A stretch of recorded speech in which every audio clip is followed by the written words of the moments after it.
Communiqué des candidats Henri Konan Bédié et Pascal Affi-N'Guessan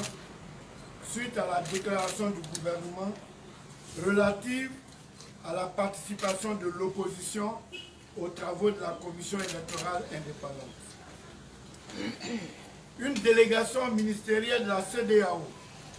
conduite par Mme Shirley Ayorkor Botchwe, ministre des Affaires étrangères du Ghana, a rencontré les candidats Henri Konan Bédié et Pascal Affi-N'Guessan le dimanche 18 octobre 2020 en prélude à l'élection présidentielle du 31 octobre 2020. Au cours des échanges,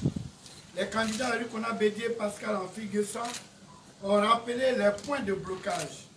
déjà exprimés à la mission lors de son passage en Côte d'Ivoire le 6 octobre 2020. Ce sont le retrait de la candidature anticonstitutionnelle et illégale du président Alassane Ouattara, la réforme de la commission électorale indépendante, la réforme du Conseil constitutionnel, l'audit international de la liste électorale, le retour des exilés, notamment les présidents Laurent Gbagbo, Guillaume Soro, le ministre Charles Blé Goudé et le maire Noël Akossi-Benjo, la libération des prisonniers politiques. Au terme des échanges, les candidats ont noté l'acceptation de la CEDEAO pour faciliter le dialogue entre les protagonistes et obtenu du président Henri Konan Bédié une rencontre avec le chef de l'État, le président Alassane Ouattara, en tout lieu neutre et sous l'égide de la CEDEAO. Les deux délégations se sont séparées avec la promesse ferme de Madame la ministre des Affaires étrangères du Ghana de soumettre les revendications de l'opposition au gouvernement et de leur revenir. Le lundi 19 octobre 2020, l'ambassadeur Babacar Carlos Mbaye, représentant résident de la CEDEAO en Côte d'Ivoire, accompagné de l'ambassadeur du Ghana en Côte d'Ivoire, a rencontré une délégation des candidats Henri Konan Bédié et Pascal Affi-N'Guessan. Au cours de cette rencontre, les émissaires de la CEDEAO ont transmis le message de Madame la ministre des Affaires étrangères du Ghana qui avait quitté la Côte d'Ivoire sans être revenu voir le président Henri Konan Bédié comme promis. Dans ce message, la ministre des Affaires étrangères du Ghana demandait aux candidats d'accepter de rencontrer le Premier ministre pour le début des discussions. Les membres de la délégation des candidats Henri Konan Bédié et Pascal Affi-N'Guessan ont réitéré leur volonté de dialogue, mais sous l'égide de la CEDEAO, facilitatrice du dialogue car ils ne sauraient participer à une rencontre présidée par le gouvernement protagoniste au conflit. Le gouvernement serait de ce fait juge et partie. Le mardi 20 octobre 2020, l'ambassadeur Babacar Carlos Mbaye, représentant résident de la CEDEAO en Côte d'Ivoire, a joint au téléphone les membres de la délégation des candidats précités pour leur signifier que le gouvernement acceptait la discussion, mais avec la CEDEAO comme observateur. Ce à quoi les membres de la délégation des deux candidats ont répondu qu'ils avaient convenu que la CEDEAO devait jouer un rôle de facilitation et non d'observateur. Le cas de discussion était ainsi en cours de finalisation, quand le ministre de l'Administration du Territoire et de la Décentralisation invita les partis politiques de l'opposition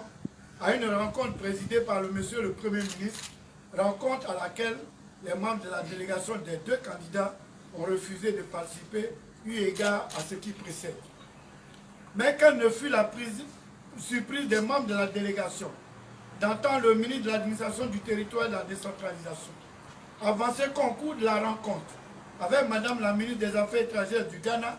les candidats Henri Konan Bédié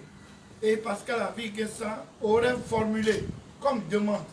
la restructuration de la CEI avec un poste supplémentaire pour l'opposition et un poste de vice-président pour le PDCI-RDA. Cette affirmation erronée est une manipulation des échanges de la rencontre du 18 octobre 2020, au cours de laquelle les candidats Henri Konan Bédié et Pascal Affi-N'Guessan n'ont à aucun moment formulé une telle demande. Les candidats Henri Konan Bédié et Pascal Affi-N'Guessan portent à la connaissance de la communauté nationale et internationale, et surtout de la CEDEAO, qui ne se reconnaissent nullement dans cette affirmation du gouvernement qui ne reflète en rien les discussions avec la délégation ministérielle de la CEDEAO. Les candidats Arikona Bédié et Pascal Affi-N'Guessan rappellent que le mot d'ordre de désobéissance civile a été lancé face au blocage de la situation et le refus du pouvoir RHDP de dialoguer. Et s'étonne que le général Francis Béhanzin, commissaire aux affaires politiques, paix et sécurité de la CEDEAO, et l'ambassadeur Babacar Carlos Mbaye, représentant résident de la Côte d'Ivoire, de la CEDEAO en Côte d'Ivoire, aient pu assister à une rencontre du gouvernement en qualité d'ambassadeur et d'observateur. Les candidats Arikona Bédié et Pascal Affi-N'Guessan demandent à la CEDEAO de continuer de jouer son rôle de facilitation et de médiation dans le conflit ivoirien. La CEDEAO se trompe une fois de plus dans son analyse de la situation en Côte d'Ivoire en feignant d'ignorer les problèmes réels relatifs à l'élection présidentielle du 31 octobre 2020 qui ne peut se tenir à date échue sous la forme actuelle. Les candidats Arikona Bédié et Pascal Affi-N'Guessan maintiennent